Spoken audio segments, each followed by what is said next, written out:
মিরপুরে সেই আমিনুল ইসলাম বুলবুলকে প্রমাণ করতে হলো অস্ট্রেলিয়ায় যাননি তিনি। অংশ নেন আম্পায়ার্স প্রশিক্ষণ কর্মশালায়। গুজবে হতাশ বিসিবি প্রেসিডেন্ট। সাবেক ক্রীড়া উপদেষ্টার স্বেচ্ছাচারিতার কারণেই বাজে অবস্থা বিসিবির। বর্তমান নেতৃত্বের যোগ্যতা নিয়ে প্রশ্ন আমিনুল হকের। তদন্ত করে ব্যবস্থা নেয়ার প্রতিশ্রুতি। প্রধানমন্ত্রী পিসিবি বৈঠক থেকেও বিশ্বকাপ নিয়ে আসেনি চূড়ান্ত সিদ্ধান্ত। আরও সময় চাইলেন মহসিন নাকভি। বাংলাদেশ ইস্যুতে পাকিস্তানকে দুষলেন রাজীব শুক্লা। শেষ হয়ে গেল অনূর্ধ্ব ১৯ দলের বিশ্বকাপ মিশন। কাগজে কলমে টিকে থাকলেও বাস্তবতা কঠিন টাইগার যুবাদের সামনে। সুপার 6-এ 7 উইকেটে হারল ইংল্যান্ডের কাছে। এবং সিঙ্গাপুর ম্যাচের আগে ভিয়েতনামের বিপক্ষে প্রীতি ম্যাচ খেলবে বাংলাদেশ। সেখানেই ক্যাম্প করার পরিকল্পনা বাফুফের। জুন উইন্ডোতে দলে যোগ দেবেন সুলিভান ব্রাদার্স। বাংলাদেশের বিশ্বকাপ স্বপ্ন তো ধুলোয় মিশে গেছে, তবে সেসব ছাপিয়ে এবারে talk of the town Bharat আয়োজিত এই বিশ্বকাপে পাকিস্তান খেলবে কি খেলবে না। প্রথমে সেটা গুঞ্জন হলেও পিসিবি চেয়ারম্যান মহসিন নাকভি নিশ্চিত করেন তাদের বিশ্বকাপ বয়কটের আছে জোর সম্ভাবনা। সোমবার সন্ধ্যায় এ নিয়েই প্রধানমন্ত্রী শাহবাজ শরীফের সাথে বৈঠকও করেছেন নাকভি। সেই বৈঠকের বিস্তারিত জানাচ্ছেন খালিদ জামিল।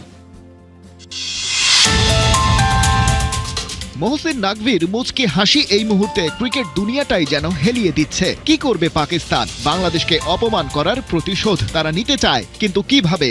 জিও নিউজ যেন হয়ে উঠেছে পাকিস্তান ক্রিকেট বোর্ডের মুখপাত্র। তারাই জানিয়েছিল প্রথম এই সম্ভাবনার কথা। নাকভির কাছ থেকে মিলেছিল কনফার্মেশন, বিশ্বকাপটা এবার বয়কট করতেও পারে পাকিস্তান, তবে চূড়ান্ত সিদ্ধান্ত দেবে সরকার। মিটিং হবে প্রধানমন্ত্রী শাহবাজ শরীফের সাথে।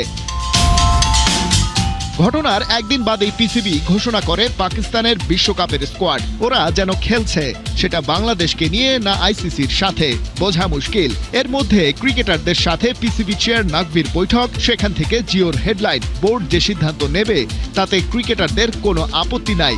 বাংলাদেশকে অপমানের শোধ তারাও নিতে চায়। জিও নিউজের ওয়েব পাতায় সোমবার সকালের আরেকটা খবর। এটা আবার নতুন আইডিয়া। পুরো বিশ্বকাপ নয়, পাকিস্তান বয়কট করবে ভারতের বিপক্ষে ম্যাচটা। তাতে ম্যান ইন গ্রিনদের ক্ষতি 2 পয়েন্ট। এমনিতে বিশ্বকাপে ভারতের বিপক্ষে জয়ে যদিও তাদের জন্য সোনার হরিণ, তবে লাভ যেটা হবে তা হলো ভারত আর তাদের গৃহপালিত আইসিসিকে একটা মোক্ষম জবাব দেয়া যাবে। ভারত পাকিস্তান ম্যাচ অফ হয়ে যাওয়া মানেই বিরাট অঙ্কের রেভিনিউ লস। কথিত আছে পুরো একটা এশিয়া কাপ হয়তো এই ম্যাচের জন্যই। কিন্তু কোনটা সত্যি?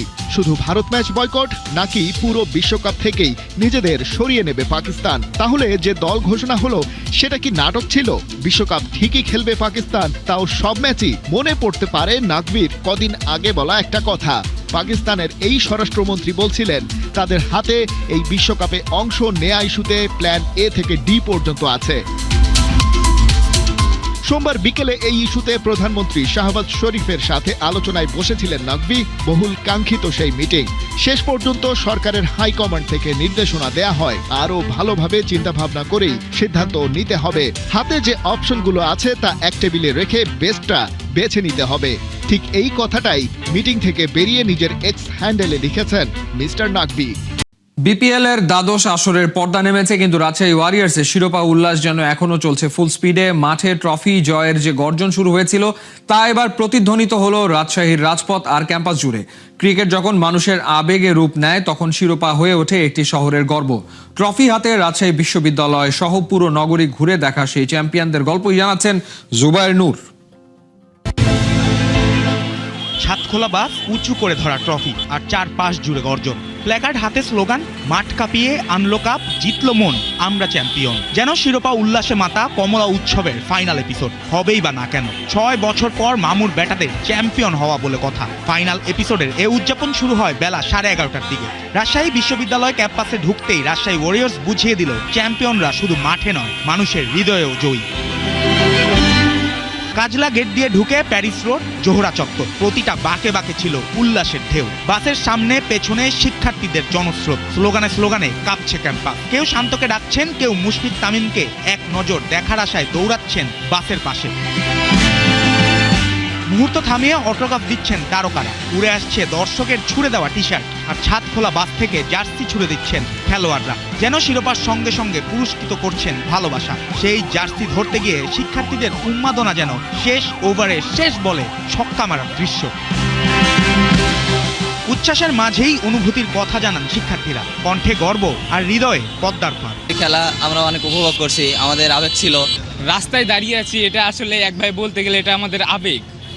আমরা এর আগের বারও রাজশাহী যে পারফরমেন্সটা করছিল, দুর্দান্ত পারফরমেন্স ছিল, তারপরে হঠাৎ করে তারা আর কি ফাইনালে আসতে পারেনি, কিন্তু এবার তারা আমাদেরকে অন্যরকম একটা কিছু দেখিয়েছে। আমরা কখনো ভাবিনি যে এভাবে রাজশাহী কাপ নিবে। টিম যে জয়লাভ করেছে, বিপিএল এ ট্রফি জিতেছে, এটাতে আমরা অনেক উচ্ছ্বসিত, অনেক আনন্দ করছি সেদিন, এবং আজকে আমরা ট্রফি দেখে আনন্দ করার জন্য এখানে এসে দাঁড়িয়েছি। মাঠে জয়ের গল্প শেষ হলেও এই ট্রফি প্যারেড প্রমাণ করে দিল রাজশাহী ওয়ারিয়র্স এখন শুধু একটি দল নয়, একটি আন্দোলন, একটি শহরের গর্জন। সোমবার ইসলামাবাদে পাকিস্তানের বিশ্বকাপ খেলা না খেলা ইস্যুতে গুরুত্বপূর্ণ বৈঠক করেছেন পাকিস্তানের প্রধানমন্ত্রী শেহবাজ শরীফ ও দেশটির স্বরাষ্ট্রমন্ত্রী ও পিসিবি চেয়ারম্যান মোহসিন নাকভি। বৈঠক শেষে নাকভি জানিয়েছেন সিদ্ধান্ত আসবে আগামী শুক্রবার অথবা সোমবার। দুদেশের সর্বোত্তম স্বার্থ বিবেচনা করে এই সিদ্ধান্ত নেওয়া হবে বলে জানিয়েছেন পাকিস্তানের প্রধানমন্ত্রী। নতুন ব্লেন্ডে আরো রিচ অ্যারোমায় সেলন ফ্যামিলি ব্লেন্ড টে। নিরাপত্তা ইস্যুতে ভারতের টি-20 বিশ্বকাপ খেলতে চায়নি বাংলাদেশ, ফলে বিশ্বকাপ থেকেই ছিটকে যেতে হয়েছে টাইগারদের। এই ইস্যুতে শুরু থেকেই সমর্থন জানিয়ে গেছে পাকিস্তান। এমনকি বিশ্বকাপ খেলা না খেলা ইস্যুতে ক্রিকেটারদের সঙ্গেও দেশটির ক্রিকেট বোর্ড বৈঠকে বসেছিল। এবার এই ইস্যুতে সোমবার গুরুত্বপূর্ণ বৈঠক করেছেন পাকিস্তানের প্রধানমন্ত্রী শেহবাজ শরীফ ও স্বরাষ্ট্রমন্ত্রী ও পিসিবি চেয়ারম্যান মোহসিন নাকভি। ইসলামাবাদে বাংলাদেশ সময় বিকেল 5টার দিকে এই বৈঠক অনুষ্ঠিত হয়। পাকিস্তানের গণমাধ্যম কর্মীদের সূত্র মতে জানা গেছে, মহা গুরুত্বপূর্ণ এই বৈঠকে মোহসিন নাকভি প্রধানমন্ত্রীর কাছে আইসিসির ভূমিকা নিয়ে গুরুতর অভিযোগ তুলে ধরেছেন।